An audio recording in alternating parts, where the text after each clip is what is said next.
All right, tonight I thought I'd give you one more little thing to kind of follow up what Pamela had done last week, or last time, I guess it was 2 weeks ago, with mammals. And I thought, well, now I'm going to do skulls. So in case you see skulls on your property, this will kind of give you a little bit more clues of, you know, what to look for.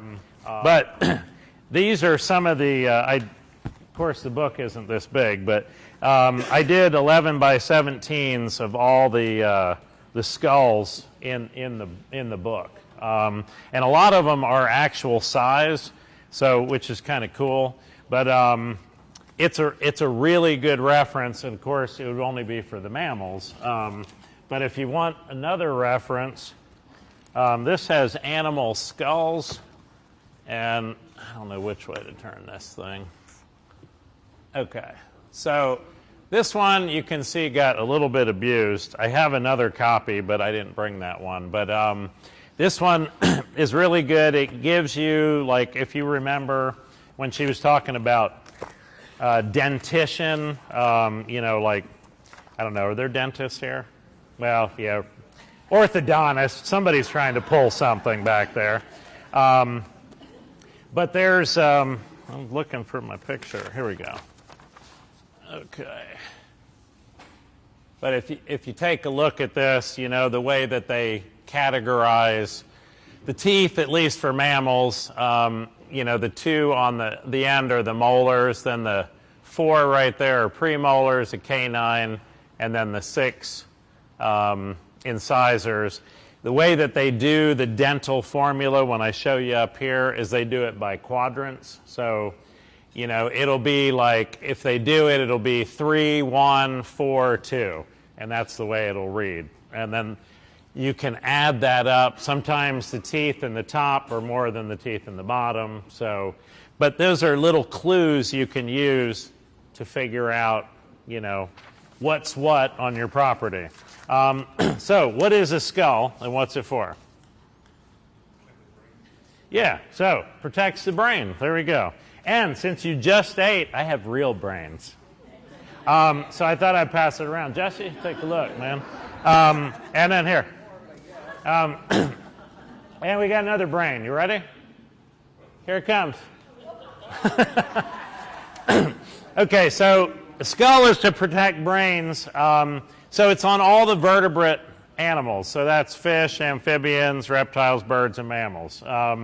So with mammals, you know, sometimes it's a little more complicated because you got to look at dental formulae. So I'll show you. All right, so here. All right, so if you look at the top one, and then it will equal 50, that one is for the animal that's got the most teeth, the mammal that has the most teeth. Anybody know who that is? No, it's not us. No way. Mammal. Mammal with the most teeth. I'll take that away before you read more. A possum. Yeah. So it's got 50 teeth. So when they do that little smile and you freak out, it's probably well-founded. But, you know, they're pretty simple. Okay, so one of the little things that helps you identify some of the skulls, just like when we did scat and you're looking at different shapes and things like that, for this, you're going to look for the teeth and see if they're ones that are for cutting or if they're ones that are more for grinding or something like that. And then we'll get into some of the weirder skulls. I have some bird and reptile, maybe an amphibian. So let me start out with a couple in here. All right, so we'll do an easy one. Okay, so this will probably be easy to see in my hand than anywhere else. Okay, who knows what that is? It's a beaver. Okay, so some of the clues, and you know, maybe you don't know much about beavers, so then you can learn more about them by looking at the skull once you figure it out. So you can tell that this animal likes to swim, you know, this way and have its eyes above because it can hide. Its eyes are set kind of up here. And then this right here, it's called the zygomatic arch. And most of the animals will have that, and it's to protect. It's the same as like right here, to protect your eye. Now the cool thing is, I got to find the right one. Okay, so this tooth, I guess I did glue them back in, but this tooth will actually wrap around and go down into here. When I pull that out, it'll be about that long. And that's true of all rodents. So their teeth, the incisors, which they've got 2 in the front, 2 in the bottom, 2 in the top, 2 in the bottom, they'll just continue to just grow. And that's why they have to chew on things. So, you know, if you have a mouse in your attic or something, you hear that constant chewing, don't blame him. He's got to do it, you know. The part in here is the nasal concha. So if it has a whole lot and their nose is long, then they're probably going to be good smellers. If their eyes are tiny, then they might be nocturnal. They might not depend on their eyes. So there's a lot of little things you have to look at to try. You can figure a lot out. For them, it's all, you know, molars right here. So it's all for, they cut the wood and then they just grind it. And then, of course, we saw the scat earlier, the one that looks like chicken nuggets, right? Everybody remembers that, right? We didn't have chicken nuggets tonight, did we? Sorry. Yeah. If you keep a beaver from chewing, like in captivity, and you let them chew on that, the teeth will continue to grow around. Oh, yeah, yeah. And you can see it in, like, people that have pet guinea pigs. You know, their teeth will just, I mean, they'll just keep going around. And if they got no help, I mean, it'll go around and go, it'll stick them right through the throat. So it'll come right around and get them. And then they bring them into vets, which that kind of creeps me out. They actually clip the teeth. That just doesn't sound right. I don't know. Okay, another one right here. So this is kind of a relative. You might be able to guess what this is. Somebody I'm going to put the tag underneath. Somebody else collected this and gave it to me, which I was very happy about. But you can see it has a 22 hole in the top of the head there. So does anybody know what this one is? It's a non-native nutria. Okay, so this one you might find, you know, around Spring Lake or something like that. So this one's a nutria. So very similar, but if you look at the heads, of course, this one's flatter. The eyes are up, seated even a little bit higher. All right. Okay, and here I have a whole entire body. Okay. Anybody have any idea who that might be? It's about like this long with the tail. Nope. Nope. Something you don't want in your house. Think about New York City, Houston. It's a rat. So because I own snakes, I had rats, so I just decided to get one and put it in here. But so yeah, so rats.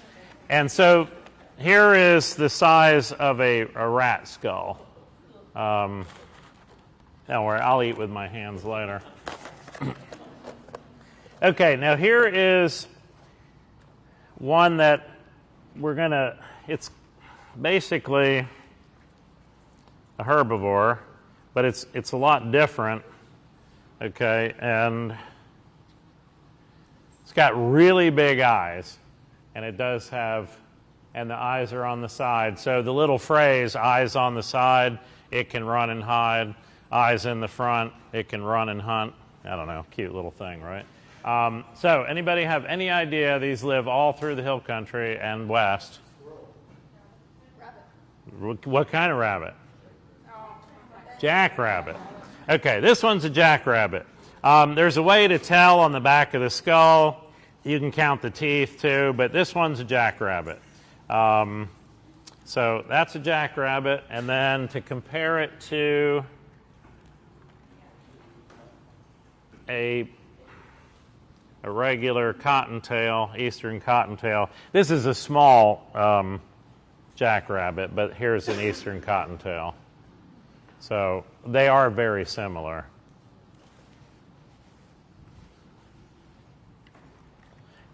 Okay, moving into something that is not necessarily a herbivore, not necessarily a carnivore. So it's an omnivore. And okay, I never do this thing right. Okay, so this one, right up here where the brain is, you can see there isn't a whole lot there. I'll show you the back.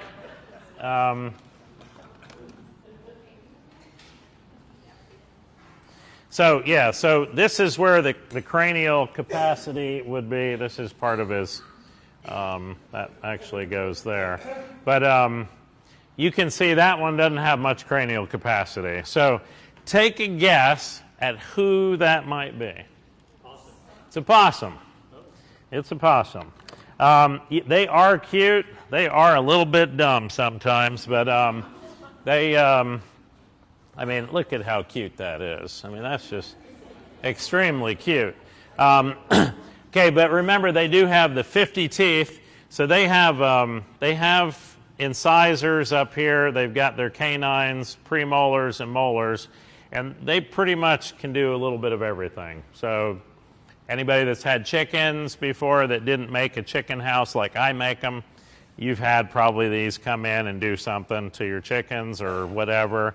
You know, and they poop black too, so you know what else they eat. All the fruits that are coming out right now. And their eyes are very, very tiny right here.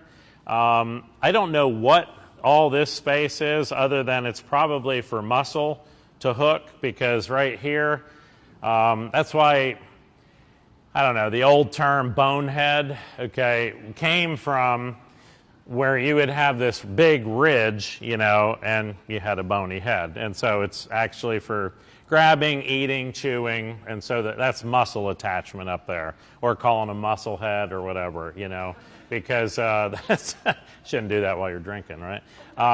But yeah, it's for chewing. All right, now into the exciting things. All right, so let's see, here we go. We'll do some carnivores here. We'll see if you can get these. I didn't kill any of these. I legally possess them, okay? So we'll start out with this guy. It's not the neighbor's dog. Okay. So, whoa, that's kind of big. All right, I'll show it from here. It'll be easier. Okay, if you look, it's got some really big teeth right here. And if you remember from what Pamela Owens talked about last time, anybody have any clue what that is? Other than you right now. Nope, not a bear. Nope, bigger than a coyote. It's a wolf. Yep, it's a wolf. So this one's actually a timber wolf. I actually knew a taxidermist, and they don't use the skulls, and so he had a big bag of heads, and then and so I got lucky, man. I got to get them. My wife still does not appreciate me to this day. It makes me a headhunter. So I wrote the dental formula on this. So in the upper, they have 20 teeth, and in the lower, they'll have 22. So it's got the three on each side for the incisors, the one canine, the 3 premolars, and four premolars, and then 3 molars. So, and that's the molar that crushes bone. So when I went to a wolf preserve once, they said if they eat a deer, the only thing that they will not eat, I mean, they consume every bone on the body except for the jaw and the teeth. They can't chew them. But everything else, they can completely crunch it. I mean, they just move it like butter, and it's gone. So, so they use their food well. All right, here's a coyote, so you can see the size difference. You can also see from the top of the head some of the difference, like here with this bone. Some of them you can, when you turn them around and you look, these right here are called auditory bulla, and if they're enlarged and big, like right there, then that usually is a good indicator they have good hearing. And of course, you know, their ears, you know, can direct and catch sound. Unlike ours, if we're standing in the woods and a sound goes off behind us, it could ricochet on something in front of us and we think it's in front. So we don't always get it. You know, that's why it's good if you're birding, right? Pick your ears up and go like this and figure out where it's coming from. Okay, let's see. All right, here's another guy. Now this one, I have not seen them around here, but I've heard reports of them being around. So it's a flattened head. I'll show this one while you look at that one. It's flattened, but it also has very sharp teeth. So whenever you see, so far, whenever you've seen a flattened head, where do you think that thing lives? In the water. The eyes are up, so they're in the front, so it can hunt. Oh, who said otter? Oh, yes. Okay, it's an otter. It's a river otter. And they'll eat a lot of fish. You know, they'll eat whatever they can grab. But, you know, you can see some of even their molars and premolars are pretty sharp, too. So this is a mustelid, and so they're kind of related with the skunks. And speaking of skunk, nope, doesn't smell bad, but this is a skunk. Yeah, and if you want to get skulls, the way that I have done them is, you know, it's a little gross. You have to be in the mood. Dick has caught me in the action of getting a skull once before on the side of the road. Can you believe that? And he found me. So, with an axe. So, in my car, I have snake sticks. I've got pillowcases. I have all kinds of things. But I also have an axe. Right in there, man. So it's not for doing anything like arsenic and old lace or something, but it's so if you remove the head and then you just sit it out, I sit it in a cage, I let like bugs kind of come and get it, and then I'll take it from that point, I'll try and peel some of the skin off carefully, then I sit it in a container with peroxide, and then you have to sit there and pick at it. It's a little bit gross, you know, it's not for everybody, but you know, you would not be looking at all these if somebody didn't do that, right? Okay. Yeah, I mean, it'd be better to have like domestic beetles, but I have put them on anthills. Some of them have done something and some of them have not. All right, the two foxes. So I'm going to show you something really cool about these. Let me get a better one. All right. So there's the red fox and the gray fox, and this is where the Latin name comes in handy, because we're going to use the Latin name because it's almost like they're written on their head. So, I don't know. Okay, so this one makes a V right here, so that's for vulpes, and that would be a red fox. This one makes a U for Urocyon Cinerio argenteus, and that's a gray fox. So, I mean, you don't even have to think about it, right? The Latin name is right on the top of the head. So, but you can see the skull difference easy in size, and you know, the gray fox, just like, you know, as mentioned before, is more of like a cat. This is more like a dog, and so there's the size difference. And those are like typically sized, you know, adult fox, you know, red and gray. There's one in the village, C90, if you need to go. Yeah, it's summer, it's a little bit, I like to get them fresh, you know. That one might be a little too much for me. Okay. So this one is kind of a prize one. This came from far up north. I don't know that anybody's going to guess this one, but I got to throw it out here for fun. North Texas, far north United States. Oh no, U.S. like upstate New York. So this one, eyes are in the front. It's related to the mustelids, and it's a pretty big skull. Wolverine. Wolverine. Okay, smaller than a wolverine. Huh? A fisher. It's a fisher. It's a fisher. Yep, it's a fisher. So if you don't know what a fisher is, you got to look it up. It's basically a lot like a marten, but a marten would be smaller than one of these. A weasel would even be smaller. And this is a fisher. They have also a big bony ridge here for attaching because they're known for like being quite voracious for their size. You know, they're like this, and they'll take down all kinds of things. Like it's almost like a weasel being this big can take down, you know, a large rabbit, and they just grab it by the throat until the thing just wears out, and they just go for the ride. So, all right, got to do. Yes. Yeah, it has a little bit of one, not huge. But yeah, but I mean, it still would be a lot of muscle coming over here and wrapping around. But not like a gorilla, I guess. They have, okay.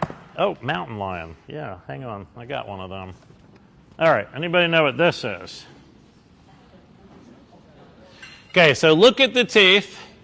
You have a lot of molars. Okay, it's not like, you know, this is a massive carnivore. The eyes are in the front, but they're little. But it has big canines.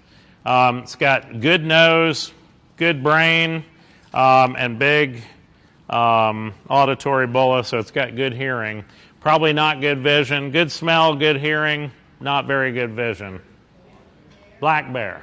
Yeah, so... and I know these can't see that well, and they can hear and smell well because I've been around a lot of black bear. So it's been kind of fun, you know, for that. But, you know, and you get to test them out, watch my wife run faster than she's ever run. It's funny. Oh, you didn't record that part, Dick. He's gonna share that part. So this is black bear, and I'm just gonna pass that one around because that one's really cool.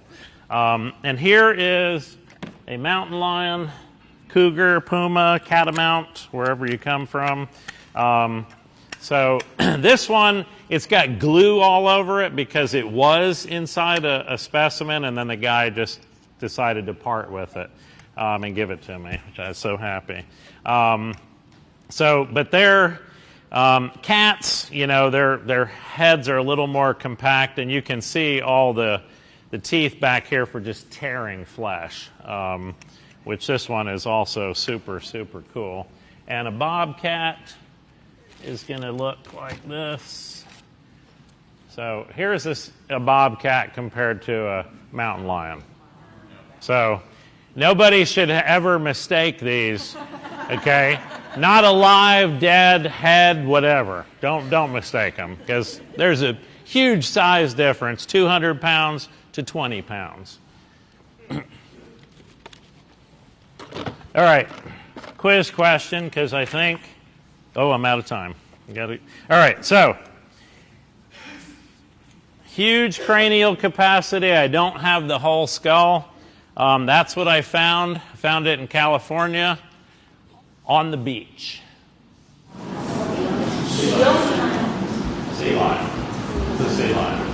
So it took me a while to figure it out because I didn't have the whole thing. No teeth, no nothing, but thank goodness for these beautiful pictures. You know, I could just go, oh, perfect. It looked exactly like that. So that's a sea lion. I'll have these up here, and then if you guys want to look during break, you can look through, because I have snapping turtle, and then anybody know what that is? gar, snow goose. Oh wait, is this? No, wild turkey. Sorry, snow goose is in here. This one's from 1985. I don't even know who was alive back then, but so. All right, thank you all, and I'll put them over here.